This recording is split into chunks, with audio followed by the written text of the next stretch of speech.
ayan na sinasabi ko sa inyo. Sapatos na pang malakas ang bang hanap ko, Besh? Ito na nanggigigil sa inyo. Bakit?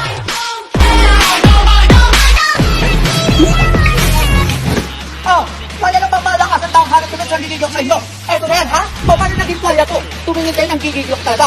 O, kung maniligo kayo, swimming pool, dagat. O, paano nagiging kwalya to, ha? Di ba babas sa tubig? Ganun ko lang ang gigigil.